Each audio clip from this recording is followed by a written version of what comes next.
వచ్చావా? రా రా లేటు పెళ్ళి కొడక. నువ్వు రావడం కొద్దిగా ఆలస్యమయ్యేటప్పటికి అదే ముహూర్తానికి వేరే వాడికి ఇచ్చి నా కూతురికి పెళ్లి చేశాను రా. జస్ట్ ఇప్పుడే హనీమూన్కి కూడా వెళ్ళిపోయారు. రాయ్, అమ్మాయిలకి మాయ మాటలు చెప్పి పడేయటం మీకు చేతనైతే వాళ్ళని సెంటిమెంట్తో పడేసి మాకు నచ్చిన వాళ్ళకి ఇచ్చి పెళ్లి చేయడం మాకు చేతనవుద్దిరా పిల్ల కాపిల్ల. ఒక్కసారి ఆడపిల్లకి పెళ్ళయ్యే వరకు అరా ఎన్నాట్లని ఆడేది. పెళ్ళై తాళి మెళ్ళో పడగానే దాని లోకమే మారిపోతుందిరా. ప్రేమికుల్ని విడదీయటానికి పెద్దలకున్న ఆఖరి ఆయుధం రా ఈ పెళ్లి. ఇప్పటికన్నా ఈ భ్రమలోంచి బయటకు వచ్చి జీవితంలో ఏదైనా సాధించడానికి ప్రయత్నించండి. పోరా పో.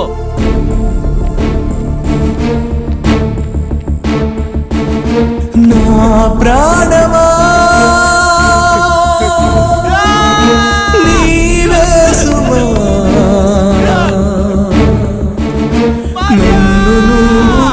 సినిమాల్లో ప్రేమ కథలు చూసినప్పుడో చదివినప్పుడో ప్రేమికులు ఒక్కటవ్వాలని కోరుకుంటాం.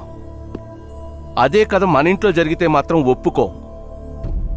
నాగేంద్ర కథ విన్న తర్వాత అయినా కూతుళ్లను కన్న తల్లిదండ్రులందరూ మారాలి. నా కూతురు విషయంలో నేను ఆ తప్పు చేయను. నాగేంద్ర పరిస్థితి చెప్తే మాల్య భర్తే ఒకవేళ తన్నిక్కడికి పంపిస్తాడేమో. మాల్య భర్త ఒప్పుకున్నా తను మాత్రం రాదు సార్.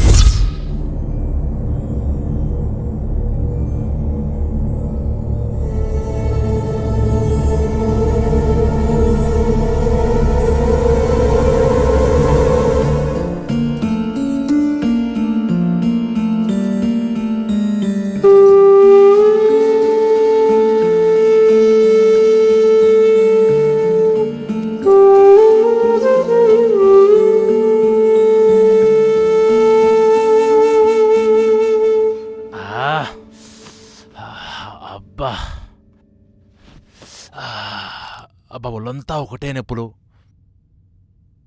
హనీమూన్ అవ్వకుండానా అని కంగారు పడకు. జర్నీ చేసొచ్చాం కదా. పాతతరం పెళ్ళిళ్ళకి ఇప్పటి పెళ్ళిళ్ళకి తేడా ఏంటో తెలుసా? అప్పట్లో కపుల్స్కి పెళ్లి గురించి అంతా తెలుసు, శోభనం గురించే చెప్పాల్సి వచ్చేది. కానీ ఇప్పుడు కపుల్స్కి మాత్రం శోభనం గురించి ముందే తెలుస్తుంది, పెళ్లి గురించే చెప్పాల్సి వస్తుంది. పెళ్ళంటే చట్టబద్ధంగా పెద్దల అంగీకారంతో జరిగే వ్యభిచారమే కదా? What you mean?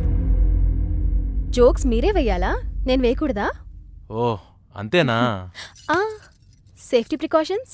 అదెంతలోకి బాయ్ని పంపించి తెప్పిస్తా. ఛీ, మీరే వెళ్ళి తీసుకురండి. అదెంతసేపు డార్లింగ్, సెకండ్లో తెచ్చేస్తా.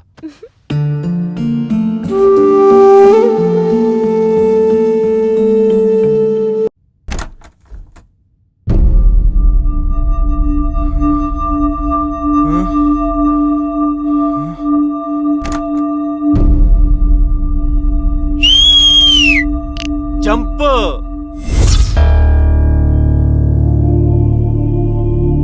మర్చిపోవడం కష్టమే, కానీ అంతా అయిపోయాక ఇప్పుడు ఏం చేయగలం? ప్రపంచం దృష్టిలో తనకి పెళ్ళైంది, కానీ మాల్యా ఎప్పటికీ నాదే. అవును,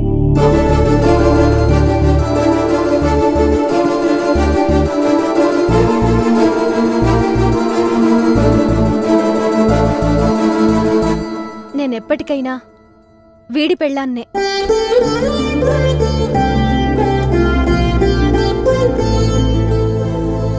ఏంటి నువ్వు ఇక్కడ? పిచ్చా నీకేమన్నా? పెళ్లి పందిట్లో కట్టిన తోరణాలు కూడా వాడిపోలేదు. అయినా నువ్వు ఇలాంటి టైంలో ఇలా చేయడం తప్పే కాదు, పాపం. ఈ ఏడిపేదో పెళ్లికి ముందే ఏడవచ్చు కదా. మమ్మల్ని వేరు చేసే శక్తి మా పెద్దవాళ్ళకి కాదు, ఆ పెళ్లికి కూడా లేదు. మేమిప్పుడు తీసుకోబోయే నిర్ణయం ఈ పెద్దలందరికీ చెంపపెట్టు కావాలి. అవును,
సృష్టి సాగడానికి ఏర్పాటు అనుకునేదాన్ని.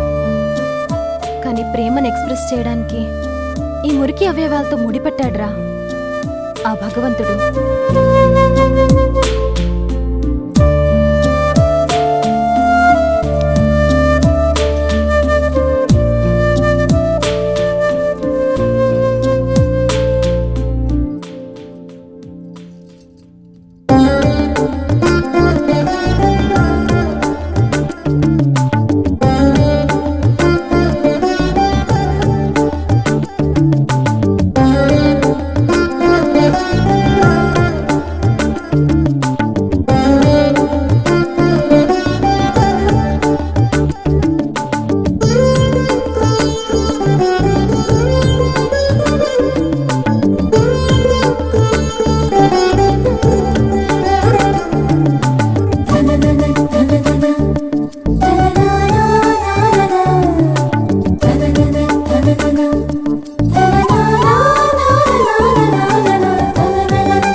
దీన్ని తీసేస్తే దీనికి వాల్యూ ఇచ్చినట్టు అవుతుంది.